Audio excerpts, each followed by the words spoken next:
A number appears. No context, no explanation. Just watch it climb. It stops at $5.51 billion.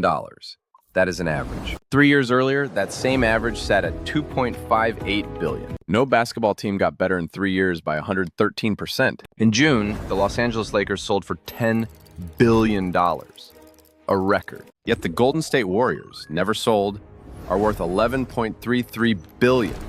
Nobody will sell them.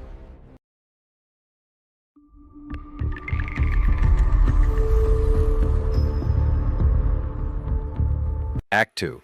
The dream versus the reality. Most people picture team ownership as a rich fan's fantasy come true. Courtside seats, a private box, bragging rights at every dinner party. The reality looks nothing like that. It looks like a cartel. 30 franchises sharing revenue, capping costs, and protecting each other's value. The document governing all of it is called the Collective Bargaining Agreement. It reads less like a sports rule book and more like a business contract. Because at this level, the sport is the product. Money is the point. The salary cap for this season sits at $154.6 million. There's also a floor. Teams must spend at least $139 million. A ceiling and a floor, both engineered so no team can spend its way to dominance or cheap its way to profit. This is not an accident. It is the entire architecture of the business. 40 years ago, all 30 teams combined earned about $33 million. Today's national television deal alone pays more than 200 times that figure annually. The fantasy sold to fans is courtside glamour. The reality sold to owners is compounding. None of these 30 licenses have been created since 2004. Scarcity, not scoring, is what actually drives these numbers upward every year. Fans buy jerseys because they love a team. Buyers acquire franchises because they love scarcity. That distinction explains almost everything that follows in this story. The salary cap does not exist to keep the game fair for fans.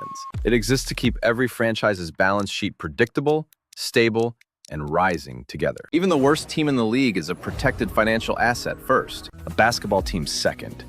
That order of priorities is the entire business model. Consider what happens when a team spends far beyond the cap to win now. The league does not stop that team. It simply taxes it heavily and repeatedly. This is the ceiling working exactly as intended.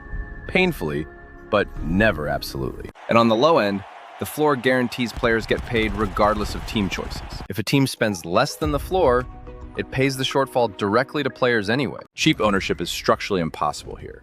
That is the reality behind the dream. So the dream of a passion purchase quietly becomes a regulated financial instrument. That single shift in framing is worth remembering for everything that comes next. So who actually wins under a system built this way?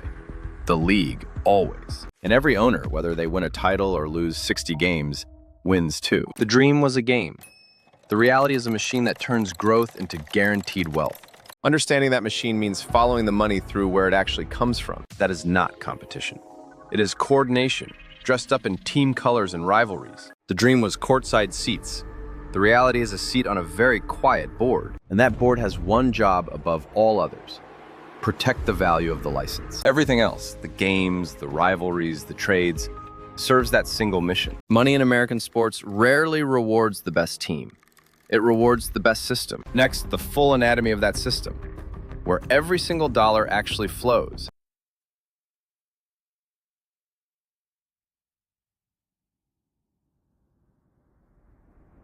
Act 3.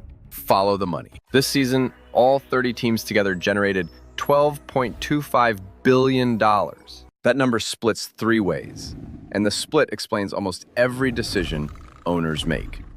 National media rights make up roughly 60% of all league revenue. Local revenue, tickets, regional broadcasts, and sponsorships covers the remaining 40%. National money is split equally. Local money is not. That gap matters enormously. In this new era, the league signed an 11-year media rights deal. The total value? $76 billion, split between 3 media companies. Disney's ABC and ESPN, NBC Universal, and Amazon Prime Video now all carry games. That averages $6.9 billion every single year for 11 years. That is a 160% increase over the previous television agreement. Each team's national broadcast payout jumped from about $103 million to roughly $143 million per team per season, guaranteed. That guaranteed check arrives whether a team wins a championship or loses 70 games. This single deal explains most of the valuation jump investors have witnessed since 2022. Local revenue tells a very different story, one shaped entirely by market size. The Los Angeles Lakers' local television deal alone pays about $200 million a season. That is the richest local media deal anywhere in the league by a wide margin. Arenas add a second income stream entirely separate from anything basketball related. 70% of teams own or operate their own arena building outright. 11 arenas alone grossed over $100 million each from concerts. Ticket revenue across the entire league totaled about $1.15 billion. The Golden State Warriors turned this arena model into the single most valuable franchise strategy. Warriors revenue reached $833 million, the highest in the league. That revenue has grown sevenfold since 2010, when it sat near $111 million. Chase Center and the surrounding Thrive City development are central to that model. Warriors sponsorship revenue alone is now approaching $200 million a year. It is not a basketball team anymore.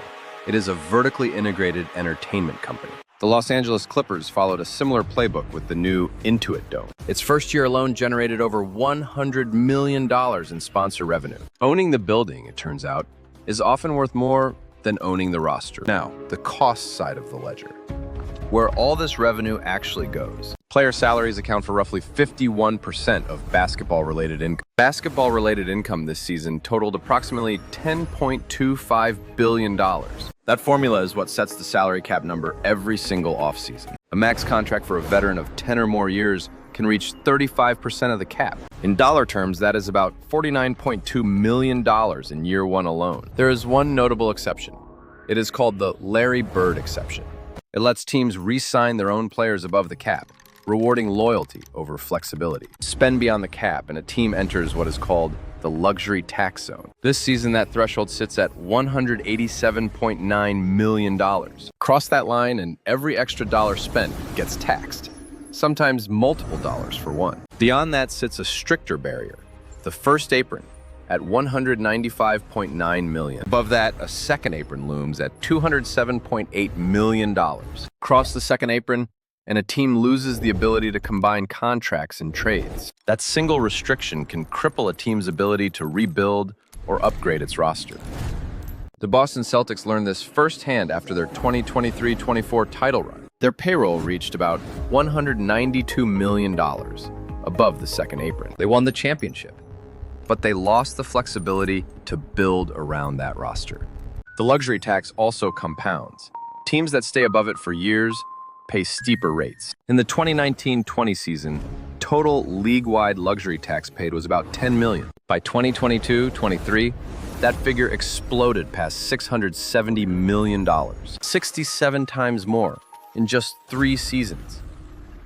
Spending discipline collapsed almost overnight. The Phoenix Suns, under owner Matt Ishbia, posted the league's highest tax bill outright. That massive spending did not translate into commensurate success on the basketball court. To balance all of this, the league runs a formal revenue sharing system. About $400 million moves from high revenue teams to low revenue teams. Half of all luxury tax proceeds get funneled directly into this redistribution pool. Consider the Memphis Grizzlies, the league's lowest valued franchise in 2025. Even that team generated about $301 million in revenue this year, more revenue than most mid-sized American businesses generate. For the worst-selling seat in the league, revenue sharing is not charity. It is insurance the entire ownership group pays for. It keeps small market teams financially viable, which keeps the entire league's brand intact. Which brings the story back to that Celtics championship and its hidden cost. Winning it all did not free the franchise. In some ways, it trapped them. This is the quiet tension at the heart of every apron-era championship roster now. So this is the full anatomy. Revenue in, salaries out, taxes redistributed, value climbing regardless. It is an elegant system. It is also one with real structural weaknesses. No system this profitable stays free of risk. It only hides that risk well. Those risks are exactly where this story goes next, starting with the tax trap. Follow the money far enough, and eventually the money starts revealing its own fault lines.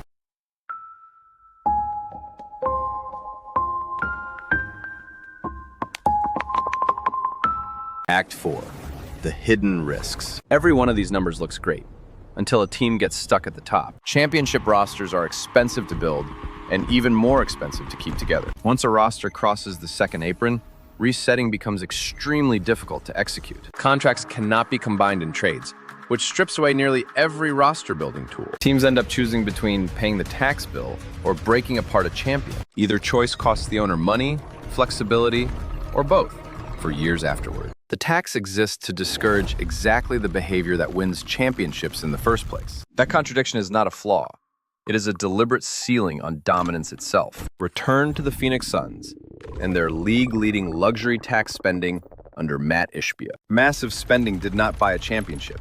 It bought roster rigidity instead. The apron system punishes sustained spending far more harshly than a single expensive season. A front office can no longer simply outspend its way to a championship roster. This is a direct threat to any owner who treats a team as a pure trophy asset. Franchise value keeps rising regardless, but on-court ambition now carries a real ceiling. Local media revenue, once considered rock solid, recently proved far more fragile than expected. A major regional sports broadcaster, Diamond Sports, filed for bankruptcy in recent years. That single collapse wiped out guaranteed local television deals for multiple teams at once. Contracts that looked ironclad on paper evaporated the moment one distributor collapsed. Local revenue depends entirely on a media landscape that is shifting faster than contracts can. Streaming platforms, cord-cutting, and shrinking cable bundles all threaten this exact revenue stream. National media revenue is locked in for 11 years.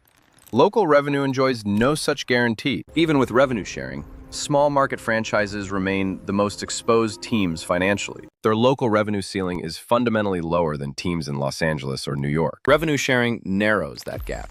It does not and cannot fully erase it. If national media revenue ever declines, small market teams feel that impact first and hardest. That dependency is the quiet price of a system built entirely around shared growth. The entire structure rests on the collective bargaining agreement, renegotiated every 7 to 8 years. Every renegotiation is a political event between billionaire owners and a powerful players' union. Every rule described so far, the cap, the tax, the aprons, can change entirely. A breakdown in negotiations risks a lockout, which halts every single revenue stream instantly. Franchise valuations assume uninterrupted growth. A lockout is the one scenario that breaks that assumption. Building a new arena, the Warriors and Clippers model, is not free of risk either. The Los Angeles Clippers built the Intuit Dome at enormous upfront construction cost. In the 2023-24 season, that pushed their earnings deeply negative. Negative earnings before interest, taxes, depreciation, and amortization of about $114 million. On paper, that made the Clippers the league's only unprofitable team that season. Yet the franchise itself was still valued at $6.72 billion. Losing money on operations and still being worth billions. That is not a contradiction here. It is short-term operational pain, deliberately traded for long-term asset construction. This only works if an owner has the capital reserves to survive the dip. Not every ownership group can absorb that kind of temporary, self-inflicted financial hit. 4 distinct risks now: the tax trap, media fragility, small market exposure, and political renegotiation. None of them has stopped valuations from climbing. So far, every risk has been absorbed, which raises the final and most interesting question of this entire investigation.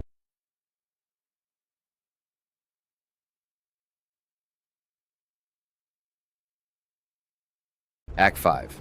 Is it worth it? Strip away every risk, and one mathematical truth remains standing underneath all of it. Every dollar the league earns raises the floor value of all 30 franchises together. This is why the Boston Celtics sale, $6.1 billion in August, grew almost instantly. By October, independent estimates already placed that same franchise near $6.35 billion. A full control transfer by 2028 could push total value past $7.3 billion. Value keeps compounding between the moment a deal closes and the ink even drying. So who can actually afford to buy in at these prices anymore? Very few people. Private equity firms now actively pool capital specifically to purchase minority franchise stakes. Individual billionaires with media, technology, or finance backgrounds now dominate the buyer pool. They are not buying a hobby. They are buying a stake in scarce media infrastructure. Media moguls in particular see a natural, direct extension of their existing content businesses. Sovereign adjacent capital has also begun circling this asset class with growing seriousness. The buyer pool has shifted permanently from local sportsmen to global institutional capital. Return, finally, to that $10 billion Lakers sale from the opening of this story. It was not just a purchase price. It was a data point about brand scarcity. A globally recognized American brand inside a permanently scarce license structure worth exactly that. Compare that to the New York Knicks at $9.85 billion, close behind. And the Los Angeles Clippers at $6.72 billion, despite that operational loss. 8 teams now sit above $6 billion, up from just 3 the year before. The combined value of all 30 franchises now approaches $165 billion.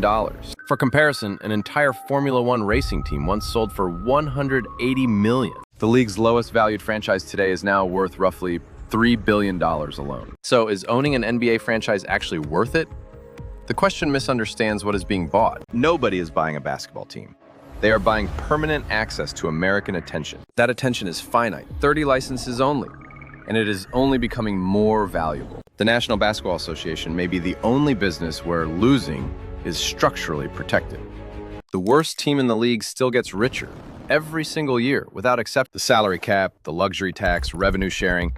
None of it was designed to protect competition. It was designed to protect the value of the license itself, quietly, permanently, and effectively. $5.51 billion was never really about basketball at all. It was about scarcity, distribution, and 30 licenses that nobody is ever making again. The scoreboard was always the least important number in the entire building. This is the economics of owning an NBA franchise.